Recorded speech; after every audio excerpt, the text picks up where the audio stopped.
कि अब तो आपका पक्का ही है, तो आप टोकन मनी कर दीजिए हमें, मैं आगे फॉरवर्ड कर दूँ। ऊबर भी हम कई बार 2 बुक कर लेते हैं ना, जैसे जल्दी अगर बहुत बार हुआ है। अगर मैं इमरजेंसी में कहीं जाना होगा तो भाई मैं 2 बुक करके रखता हूँ, चाहे मुझे मना ही करना पड़े एक को। एंड हमें फाइनली घर मिल गया और हम सेटल हो चुके हैं और ये सारी टेंशन खत्म हो चुकी है। Hare Krishna. Welcome to the 17th episode of husband wife podcast. जैसे हमने पार्ट 1 अपलोड करा था of our broker experiences, this is a continuation of that. And आज के एपिसोड में हम बहुत इंटरेस्टिंग पास टाइम और एक्सपीरियंस शेयर करने वाले हैं। जो लोगों ने इंस्टाग्राम पे हमारी रील्स फॉलो करी है, हाउस हंटिंग की सीरीज देखी है, उनको कुछ आइडिया होगा। तो जब हम हाउस हंट ऑलरेडी कर रहे थे तो हमें एक लिस्टिंग दिखी 99 एकर्स पे जेएम ऑर्किड की, एंड हमने ब्रोकर को क्वेरी डाल दी। हमने अपनी रिक्वायरमेंट पहले ही ब्रोकर को बता दी थी कि हम 1st से 9th फ्लोर के विद इन देख रहे हैं, हमें ग्राउंड फ्लोर भी नहीं चाहिए और हमें 9th से ऊपर भी नहीं चाहिए। हम दोनों का ही ऐसा इंटरेस्ट नहीं है ज्यादा ऊंचे उस पे रहने का। So we were looking for mid floors. So broker ने बोला उसके पास options हैं, and we can go visit. So the same day within half an hour we went to visit the flat. Somebody came, उसने हमें flat दिखाया। तो जैसे उसने हमें पहले 11th floor का flat दिखाया, that was also available। ठीक है, वो भी अच्छा flat था, flat was good to go, but वो 11th पे था, हमारी requirement 11th की थी नहीं। उसमें 2+ स्टडी रूम था ना? हाँ, yes, 2+ स्टडी था। एंड उसकी किचन में रिसेंटली काम हुआ था। सो flat was very good, it just like it was on 11th भी बहुत फ्लोर। अच्छा था और स्क्वायर फीट एरिया भी बड़ा था। हाँ, 1000+ स्क्वायर फीट था। यस, जनरली क्या होता है 900 समथिंग होता है हर जगह। फ्लैट हमें सही लगा था, बट हमारी रिक्वायरमेंट से मीट नहीं हो रहा था, क्योंकि हमने तो पहले ही बोला था हमें 1st to 9th फ्लोर के बीच में चाहिए।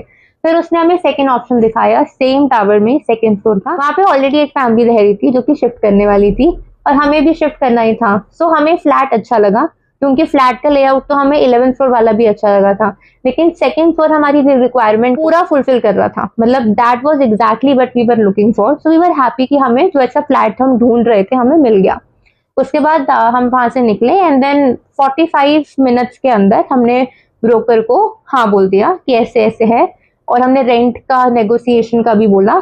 तो उसने बोला ठीक है आप आईडी भेज दो, वो आगे ओनर को भेज रहा है। हम घर पहुंचे, हमने आईडीज भेजी, डिटेल्स भेजी।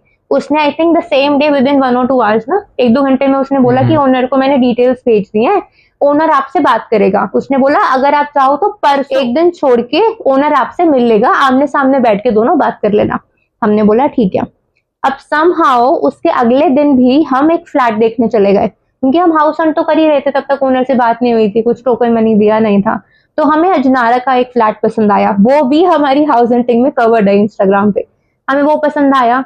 For a few hours we were confuse, हमने वहां भी हाँ बोल दिया, अजनारा को भी आईडी भेज दी।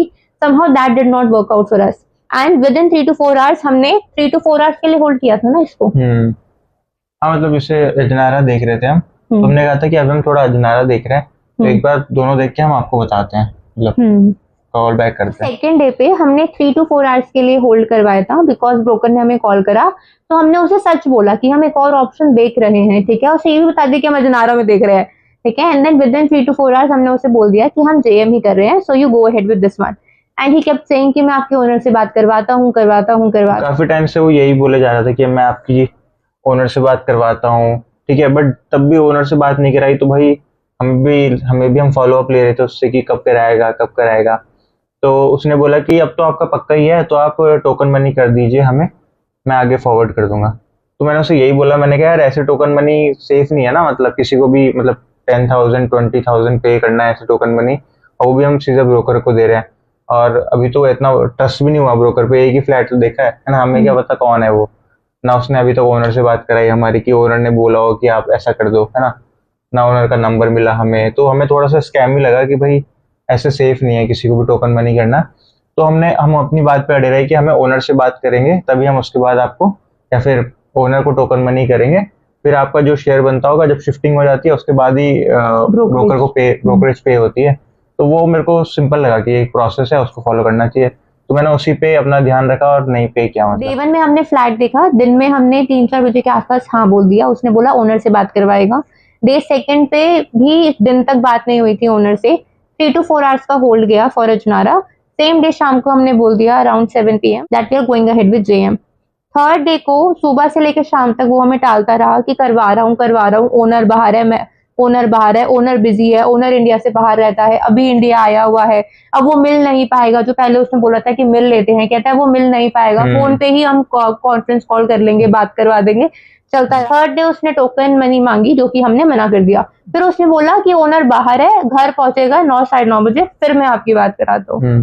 फिर आपस में भी हमने बात करी कि यार ओनर इतना कितना बिजी है कि भाई अपने घर का हमसे ही नहीं बात कर रहा, ठीक है, उसको रेंट पे चढ़ाना है ना, मतलब ओनर को भी तो इतना ध्यान होना चाहिए कि भाई उसे घर अपना रेंट पे चढ़ाना है, ये कोई नए बंदा आया है उनसे बात कर लो। कॉल पे एक बार ही बात कर लेता तो मेरे को थोड़ा सा स्कैम ही लगा मामला कि ओनर अगर इंटरेस्टेड ही नहीं है तो हम भी क्यों फालतू फिर अपना ज्यादा ध्यान देंगे ना। तो मैंने भी फिर उस समय हमारे पास सिर्फ 2 दिन बचे थे नया घर ढूंढने के लिए, क्योंकि जहाँ पे हम रह रहे थे वहाँ से भी हमें मिला हुआ था नोटिस ना, 1 मंथ का होता है, तो हमने भी खाली करने को बोल रखा था कि हम खाली कर देंगे। तो हमारे ऊपर वो एकदम से इतना प्रेशर आ गया कि अजनारा से भी रिजेक्शन हो गया और जेएम ऑर्चिड का ये मामला थोड़ा सा डिस्टर्बेंस ही हो गया था यहाँ पे। तो भाई मैं तो फिर फटाफट 99 एकर्स में मैंने सर्च मारे रात भर बैठ के, तो हमारे तो गले गले आ गई थी, तो मैंने फटाफट रात को ही 99 एकर्स पे ढूंढे। मतलब अगले दिन मैंने ओनर्स वाली लिस्टिंग थे फिल्टर आउट करके मैंने सबको मैसेज किया और मैंने अगले दिन बोला कि मैं आऊंगा। और जब मैं मॉर्निंग में उठा तो हमने जेएम ऑर्किड वाले ब्रोकर से बात करी कि भैया आज कंफर्म कर दो, तो उसने कहा 3 बजे 1 बजे तक मैं आपको कंफर्म ही कर दूंगा, मतलब आपकी बात ही करा दूंगा। बट मैं तो मेरे को समझ आ गया था कि भाई ये तो खेल रहा है हमारे साथ, हमारा टाइम वेस्ट कर रहा है और अगर हमने ढूंढा नहीं तो ये फिर से हमारा लोल हो जाएगा। तो मैंने तो स्टार्ट कर दिया था, मैं 1-2 बजे निकल गया था और ऋषि घर पे थी, तो मैंने कहा फॉलोअप लेते रहना, अगर हो जाएगा जेएम ऑर्किड वाला तो बेस्ट है, मैं वापस आ जाऊंगा, वरना मैं तो जा ही रहा हूँ ढूंढने ना। मतलब बाइक पे निकल गया था मैं, तो मैं वैसी सोसाइटी देखने निकल गया था जो ओनर से मैंने रात को देखे थे फिजिकली, मतलब साइट पे जाके। तो डे थर्ड की रात को उसने बोला था, पहले मतलब शाम को बोला था कि वो 9 साढ़े 9 बजे बात करवाएगा ओनर से, और ये बोला था शाम को 5 बजे। 9 बजे मैंने उसे कॉल करा तो उसने बोला अब ओनर तो बिजी है, ये हो रहा है वो हो रहा है, मैं आपकी कल सुबह 10 बजे बात कराता हूँ पक्का। मैंने बोल दिया ठीक है, लेकिन रात को ही हमें डाउट आ गया था जैसे इन्होंने बताया, तो इन्होंने और ऑप्शन देखने शुरू कर दिए। I don't know why but I was thinking कि मे बी हो जाएगा। मुझे भी ऐसे लगा था हो जाएगा, बट मैं क्या है कि हम एक के भरोसे तो मैं कभी नहीं रहता, मैं हमेशा ढूंढ के रखता हूँ भाई। जैसे उबर भी हम कई बार 2 बुक कर लेते हैं ना, जैसे जल्दी अगर बहुत बार हुआ है। अगर मैं इमरजेंसी में कहीं जाना होगा तो भाई मैं 2 बुक करके रखता हूँ, चाहे मुझे मना ही करना पड़े एक को, है ना, क्योंकि वही इमरजेंसी है, क्या पता पहला वाला मना करते हैं ना। तो ऐसी सिचुएशन में हमें हमेशा अपने पास ऑप्शन रखने चाहिए, बहुत इमरजेंसी के टाइम पे। अगर आप काफी टाइम है तो आराम से देखते रहो, तो कोई प्रॉब्लम नहीं कि वेट कर लो, बट हमारे पास टाइम ही नहीं था वेट करने का ना, तो मेरे को ऐसे इसलिए करना पड़ा। राइट। तो फिर डे फोर्थ को मैंने तो सुबह उठ के उसे 10 बजे कॉल मिला दिया। 4 दिन से लटका रहा था, this was the 4th day, so I called him. तो उसने बोला कि मैं आपकी 1 बजे बात करवाता हूँ। तब भी मैंने उसे बोला कि भैया अगर नहीं कुछ हो रहा है तो हमें बता दो, हमें और जगह भी देखना होगा। उसने बोला मैं आपकी 1 बजे बात करा दूंगा, मैं आपको 1 बजे कॉल करता हूँ, 1-1:30 बजे। मैंने बोला ठीक है। फिर मैंने उसे 1 बजे कॉल करी, जिसकी फोन रिकॉर्डिंग हमने इंस्टाग्राम पे भी डाली हुई है, यहाँ पे यूट्यूब शॉर्ट पे भी डाली हुई है, आप जाके उसे सुन सकते हो।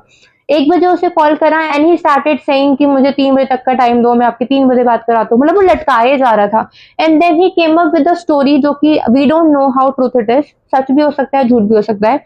नाउ ही सेड दैट जो ओनर है उसको हमारी आईडीज गई हुई थी, वो हमसे बात करने वाला था।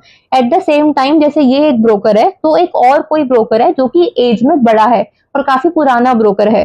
तो वो जो एजेड अंकल हैं, I would not take the name, उन्होंने ओनर को बोल दिया बीच में कि वो उनके थ्रू क्यों नहीं करा रहा है, क्योंकि ओनर ने पास में उनसे सब कुछ करवाया है। तो ओनर ने हमारे वाले ब्रोकर को बोल दिया कि मैं तुम्हारे थ्रू नहीं करवाऊंगा, और ये जो दूसरे वाले ब्रोकर हैं जो एजेड है उनके थ्रू ही करवाऊंगा। तो हमारे वाले ब्रोकर ने हमारी प्रोफाइल, जो कि सेम प्रोफाइल ओनर को गई हुई थी, वो एक दूसरे ब्रोकर वाले अंकल को भेजी, और उसने हमें बोला कि उन्होंने आगे ओनर को भेज दिया है। अगर सेम प्रोफाइल ही थी तो प्रोफाइल भेजने की क्या नीड थी, सिर्फ उनको बीच में कॉल पे लाते बात करवा लेते, है ना। तो ज्यादा कॉम्प्लिकेट हो रहा था। And one thing to be noted, जब हम जेएम ऑर्किड का फ्लैट देखने गए थे, जो बंदा हमें फ्लैट दिखाने लाया था, उसने हमें बोला कि 2nd फ्लोर पे जो अभी रह रहे हैं उसको सारे फ्लैट इसने दिलवाए हैं, हमने दिलवाए हैं। मतलब ये जो 2 लोग थे जो फोन पे बात कर रहे थे, जो दिखाने लाया था, लेकिन एंड में वो फ्लैट तो इसी ओनर का है ना जिससे हम ले रहे हैं। तो ओनर का ब्रोकर और जो रेंट पे रह रहे हैं उनका ब्रोकर अलग कैसे हो सकता है, क्योंकि यहाँ पे तो इसने बोला कि ओनर के वो पुराने वाले ब्रोकर हैं जो एजेड है। तो this was so complex and हमें समझ नहीं आ रहा था क्या हो रहा है। तब भी उसने, और जब मैंने उसे थोड़ा बोलना शुरू करा कि हमारे पास भी कम दिन है, आप इतना टाइम ले रहे हो, बता नहीं रहे हो, तो कहता कि 3 बजे तक का टाइम दो, 3 बजे नहीं हुआ तो आप कहीं और देख लेना। ऐसे कौन करता है यार, वही कि तो, कहीं और क्या हम देख इसके लेना। लिए वेट करते रहेंगे कि 3 बजे तक आप बताइएगा तो हम करेंगे, कुछ ढूंढने जाएंगे? हमारे पास भी तो डेडलाइन है ना भाई, हमें भी मूव आउट करना है ना, मतलब जगह से पैकिंग करनी होती है, ठीक है। सामान शिफ्टिंग बड़ा इजी काम थोड़ा ना है कि भाई 2 दिन में पैकिंग हो जाएगी, टाइम लगता है इस हर चीज का। तो मैं तो गया वहाँ पे, और उसका मेरे को समझ आ ही गया था, तो फिर मैं जहाँ पे मैं देखने आया था, तो मैं वहाँ पर ओनर को बोल के आ गया कि आप मेरे को कुछ टाइम दो, मैं आपको बता दूंगा, डन कर दूंगा, मतलब जहाँ ओनर वाली फ्लैट देखने गया था मैं। तो बस फिर मैंने एक बार कॉल बैक करके पूछा कि भाई क्या बात हुई, तो बताया कि ढंग से मतलब नहीं रिस्पॉन्स कर रहा वो, और कॉल भी नहीं उठा रहा था हमारा। तो मैंने फिर हाँ उस समय फिर ओनर को यहाँ पे बोल दिया था जहाँ पे हम अभी रह रहे हैं कि भाई हम बुक कर रहे हैं, और हम डिपॉजिट मनी और आपको सारी चीजें दे रहे हैं। तो मैंने यहाँ के ओनर से भी कंफर्म किया था, मतलब इससे पता लग जाता है आपको कि स्कैमी कौन है, ठीक है। यहाँ पे प्रॉपर वो लगा हुआ था कि 1 BHK 2 BHK अवेलेबल है, ठीक है। और यहाँ पे कोई मिला तो नहीं, बट जो ओनर थे उनका नंबर था, ठीक है। और उन्होंने डिटेल्स दे दी थी कि ऐसा ऐसा है और सिक्योरिटी इतनी होती है, 1 मंथ सिक्योरिटी या 1 मंथ रेंट, बाकी बस ठीक लगा, कोई ब्रोकरेज नहीं बीच में, ठीक है। क्लीनिंग भी हो रही थी उस क्लीनिंग भी दिन। हो रही थी उस दिन, यहाँ पे साफ सफाई चल रही थी, तो मेरे को सही लगा, और एरिया भी बहुत अच्छा लगा हमें, जैसा हमें चाहिए था, ठीक है। फ्लैट बहुत एकदम न्यू कंस्ट्रक्शन नहीं है, बट बहुत ओल्ड भी नहीं है, मतलब मिड लेवल का है, तो it was good for us, क्योंकि उस समय इमरजेंसी थी हमें, तो हमें शिफ्ट करना ही पड़ा इमीडिएटली, तो हम और भी नहीं देखता मतलब, तो Right. हमारे मतलब सेटिस्फाइड थे घर से, बट हमारे पास टाइम होता तो शायद हम और देख सकते थे, but it was okay, I mean. Right, सही में भाई। मैं ना, अगर वो जो जेएम वाले ब्रोकर था, अगर उसने हमारे 4 दिन वेस्ट ना करे होते, सेकंड डे जैसे हमें उसके बाद अजनारा उससे बेटर लगा, बट अजनारा में जो ओनर था उसने सिक्योरिटी 2 महीने से कम नहीं करी है। मेरा मन था वैसे कि अजनारा में हम और देख सकते थे, जैसे मिल जाते तो, अगर 10 से नीचे के फ्लोर आते तो अजनारा में ही देख सकते थे, क्योंकि वहाँ पे ना 2 BHK प्लस स्टोर रूम भी था, तो स्टोर रूम में जैसे छोटा मोटा सामान आ जाता है, तो वो बढ़िया होता है, और उसका रेंट भी जेएम से थोड़ा जेएम से कम था, बालकनी बहुत अच्छी थी, जिम एमिनिटीज बहुत अच्छी लगी मुझे, अजनारा का सब कुछ बढ़िया जेएम था। ऑर्किड की जिम एमिनिटीज थोड़ी कम थी, मतलब अजनारा से तो थोड़ी वर्स्ट थी। जेएम में क्लब वगैरह लाइक बैंक्वेट हॉल वगैरह कुछ नहीं था, कुछ भी नहीं था। अजनारा में वो सब भी था, that you can do your function. JM orchid maintained बहुत अच्छा था, बट अजनारा काफी एमिनिटीज और बड़ा भी अच्छा था खासा। राइट, तो वहीं पे अगर उसने हमारे 4 दिन वेस्ट ना करे तो मे भी हम और एक्सप्लोर कर पाते और अजनारा का कर पाते। इसमें हमें ये भी लग गया ना कि जेएम को हमने हाँ बोला पहले दिन, सेकंड डे हम अजनारा पे गए, उसको मना करके हमने जेएम को हाँ बोला, तो हमें लगा अब हमें और नहीं देखना चाहिए, बिकॉज हम ऑलरेडी 2 बार जेएम वाले को हाँ बोल चुके हैं, तो ओनर को भी अगर ये बोल रहा होगा तो बार बार अच्छा नहीं लगता। तो उस चीज को माइंड पे रख के हम तो रुक गए ना घर पे, हम तो कहीं और देखने नहीं गए। चक्कर क्या होता है, जब आप ये प्रोसेस स्टार्ट करते हो ना, तो नेक्स्ट जो घर है उसकी अवेलेबिलिटी भी डिपेंड करती है, क्योंकि हमारे साथ हो चुका है कि किसी ओनर से हमने बात की, बट उसकी अवेलेबिलिटी जो हमारी डेट है उसके बाद है, तो हमारी शिफ्टिंग का जो डेट्स है वो मिसमैच हो रहे थे, इसमें हमें काफी ओनर के जो फ्लैट्स हैं वो भी रिजेक्ट करने पड़े, क्योंकि डेट मैच नहीं कर पाई वहाँ पे ना। राइट, एक और फ्लैट हमें बहुत अच्छा लगा था, आदित्य अर्बन कासा का, एंड 99 एकर्स के थ्रू ही डायरेक्ट ओनर से मिल रहा था, और ओनर बहुत अच्छे थे, हमारी अच्छी खासी बात हुई थी, सब सॉर्टेड था। द ओनली थिंग इज वो जो फ्लैट था वो हमें जब शिफ्ट करना था उससे 15 दिन बाद फ्री हो रहा था, एंड समहाउ वो हमारी कॉन्वर्सेशन में बाद में आया, मे बी हमने ढंग से पहले चेक नहीं करा था लिस्टिंग पे, तो वो 2 वीक्स की वजह से हम वो फ्लैट नहीं ले पाए। तो और भी मतलब ऑब्स्टेकल्स थे बीच में, but the only thing is अगर हमारे 4 दिन वेस्ट ना हुए होते तो मे बी हम और चीज एक्सप्लोर कर पाते। और जो ये फोन रिकॉर्डिंग है, ये मैंने सारी हाउस हंटिंग सीरीज पे डाली हुई, तो आप वॉच आउट कर सकते हैं इस सीरीज को पूरा, कि हमारे साथ पार्ट 1 से पार्ट फाइनल तक क्या हुआ। यही है, मतलब इन दी एंड हमें फाइनली घर मिल गया और हम सेटल हो चुके हैं, और ये सारी टेंशन खत्म हो चुकी है, तो अब हम आराम से कभी फ्यूचर में देखेंगे जो भी करना होगा, बट इससे हमें काफी अच्छे लेसन्स मिले जो हम आपको अपने सीरीज के थ्रू बता रहे हैं, मतलब इस सारे। राइट, एंड वन लेसन तो ये है, नेवर ट्रस्ट ब्रोकर। तो इसी के साथ हमारी हाउस हंटिंग सीरीज भी खत्म होती है और हमें अपना परफेक्ट होम मिलता है। आपको भी इससे कुछ वैल्यू प्रोवाइड हुई हो तो thank you so much for watching husband wife podcast. Hare Krishna.